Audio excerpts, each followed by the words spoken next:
Bonjour, bonsoir mesdames, messieurs et bienvenue dans cette nouvelle vidéo. C'est un plaisir pour moi de venir chaque moment avec vous, avoir de nouvelles informations, avoir de nouvelles analyses pour essayer de comprendre l'évolution ou la dynamique des sociétés africaines d'aujourd'hui. Que ce soit en Afrique, que ce soit en Amérique du Nord, que ce soit en Europe, que ce soit dans la diaspora. Donc aujourd'hui, nous allons jeter un regard. Petit regard rétrospectif sur les analyses qui sont passées tout récemment. Nous allons chercher à comprendre est-ce que la situation a beaucoup évolué.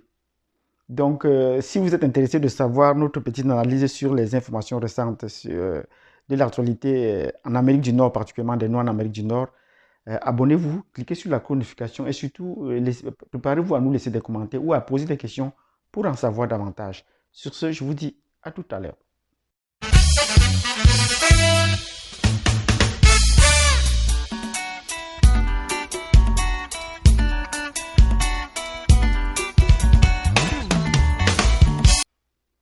Bienvenue dans cette chaîne où nous parlons du réveil et de l'éveil des Africains.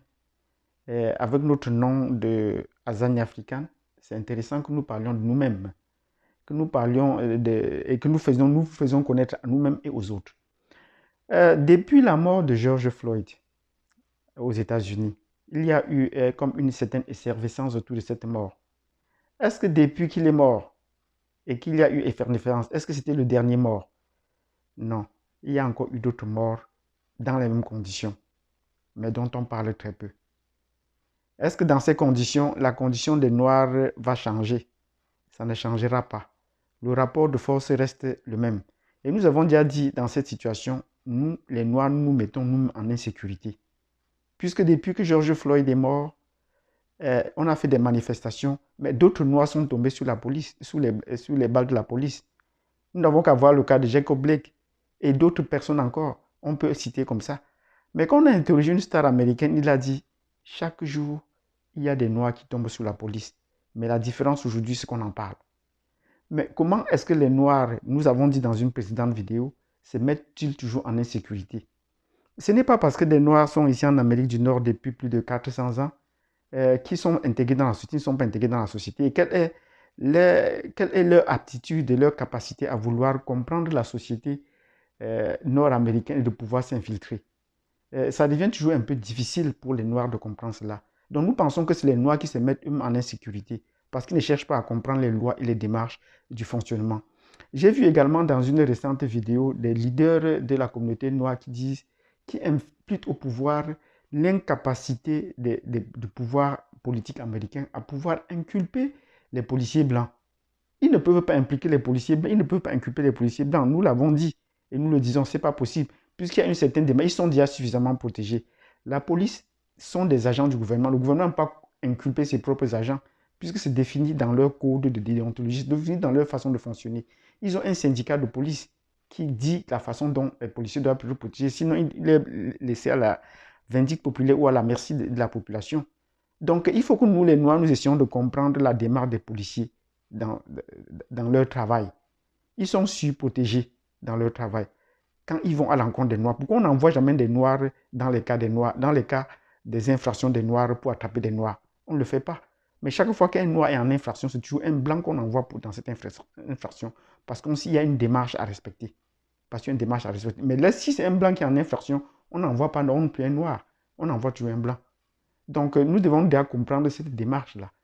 Depuis que George Floyd est mort et qu'il y a eu des effervescences, des Africains continuent à tomber, des Noirs continuent à tomber sous les balles de la police. Et de la même façon, ça n'a pas changé.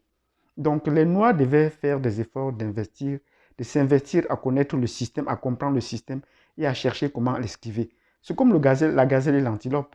Vous ne pouvez pas être la proie et demander à votre prédateur de vous laisser respirer ou de crier tout le temps. Les gazelles ne crient pas dans les savanes. Les gazelles ne crient pas. Elles développent plutôt des stratégies. Elles montent des systèmes de surveillance et elles savent comment esquiver à la prédation, à la prédation de ceux qui les en veulent, à la prédation des lions, à la prédation des léopards. Elles le savent. Elles, non seulement développent les capacités de courir, mais elles font aussi un système de surveillance et de bataille.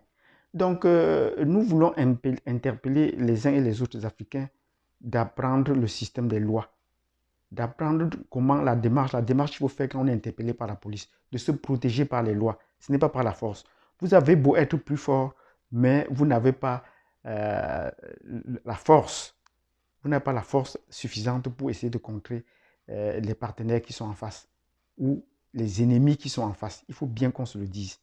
Les ennemis qui sont en face. Donc, vous vous rendez compte que les Africains ne possèdent pas le système juridique avec eux qui leur permet de se protéger, avoir un avocat. Et nous avons dit, si vous avez besoin d'un avocat, en Amérique du Nord, faites-nous signe. On pourra vous dire la procédure, comment faire pour avoir un avocat. C'est important que chacun ait un avocat. Vous avez tous un médecin de famille, mais les Blancs ne vous diront jamais qu'il faut avoir un avocat, tous, chacun. Ils ne vous diront jamais. Donc, si vous voulez savoir comment vous protéger, faites-nous savoir et on va vous donner la procédure, on va vous trouver la procédure. Quand vous êtes interpellé, amenez l'affaire à la justice pour connaître ce qu'il y a à faire ou à ne pas faire. Nous apprenons tout ce qu'il ne faut pas faire sous le coup de la loi. Donc, merci pour tous ceux qui ont visionné cette vidéo jusqu'à la fin. Je vous donne rendez-vous donc à la prochaine vidéo où nous allons continuer à analyser la condition des Noirs en Amérique du Nord, comment ils vivent et surtout sur le plan social et surtout les afro-descendants, ceux qui sont arrivés. Donc, merci et je vous donne rendez-vous à la prochaine vidéo.